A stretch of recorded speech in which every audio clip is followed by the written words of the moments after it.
bombarded with notions of sexuality on a day-to-day basis, and I know that's a conversation that I'm sure is or at least I hope is a popular one on this campus because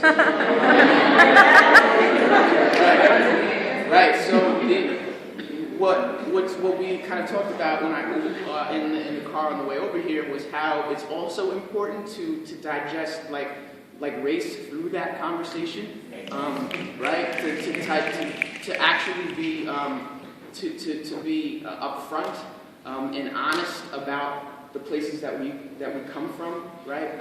And the different kind of like systematic boxes in which like people try to push us into now. I think that, and I say that on some real shit because it's our generation, yo. It's like it's us. You know what I'm saying? I'm 23 years old. Like it's gonna be up. But we need to do it. What's funny about that? How close in age you are? Because they're gonna be trying to get your number out. Yeah. Mhm. Yeah. I feel like so much of this conversation gets put off or delayed because there's another generation kind of like quote unquote in power right now, right? And that is all that's all like bells and whistles. That's all smoke in front of the mirror because regardless of what happens, we're going to be the controlling generation in 10 years from now. So it is our responsibility, actually, to kind of like set some things in order right now and and start having these conversations such that like 10, 15 years from now, the shit just can't exist like that. You feel me? In that note,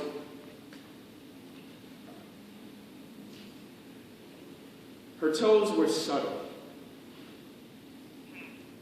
Separate and royal, like the jeweled points in a king's crown that sat on the throne of her heels. And what a rough throne it was. Battered from long walks in the park at night and calloused from trying to dance away 400 years of slavery, jumping the broom in the cotton fields, southern girl. Double Dutch on the front lawn in a world moving just a little bit too fast, gunshot arches in her feet. Can you feel me? Her ankles were two moons glowing in the dusk, upon which legs that seemed to go just as far up rested, halfway with knees known to move and to shake once all the lights go away. When the music in the basement gets so loud your blood starts to hum, your lower back folds into the wall and starts yelling at you like push back harder, baby, thighs made of hymns. I'll leave the inner thighs and inside for later in the piece. Her hips were glorified hula hoops. Gym class rocking, catwalk popping, rush hour traffic, 2 red lights stopping. Her stomach was an African plateau, wishing well belly button by which children from all the surrounding villages walked miles to claim their life from. There was life in her chest, every curve, a mountainside slope. Imagine molding Everest, Kilimanjaro in these palms. Read them. Now tell me where my future lies. Are you kissing me in it?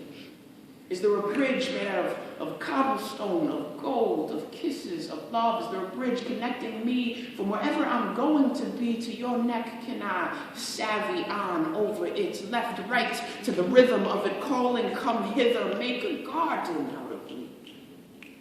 Daffodils and daisies and glory and all, upwards more. Her chin moved like good sex when she spoke, right under her lips. Damn near the safest cavern I've ever known. A hollowed out tree trunk at the end of the road. She could beat back Boo Radley with the tricks she could do with them things. Where all my daddy scratched love notes in her tongue was the Mississippi River. Her cheeks were a warm winter classroom 2 weeks before Christmas break. Teacher with a paperback copy of the autobiography of Malcolm X in his palms, 22 lighthouses, and 3 passions for changing things. Upwards more, her eyes were 2 lovers who'd seen some shit, making love under red satin for hours. Don't stop, I can't move, but don't stop. Upwards more, ears to the oracle of the Bible, of Egypt, and hair that reeked of southern trip.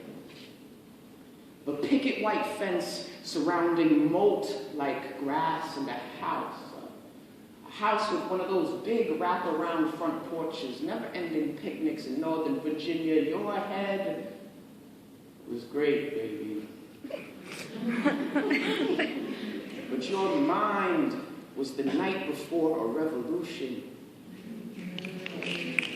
You could hear everything.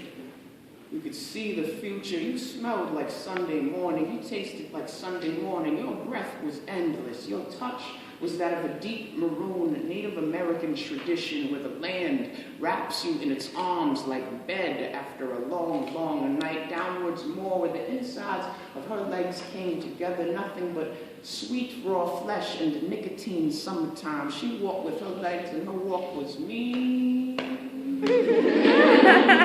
The way a woman should be.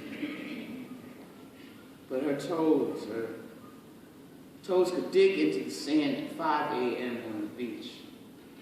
Face towards the waves, wind blowing just fast enough to feel it. And prepare to watch the sunrise. Beautiful.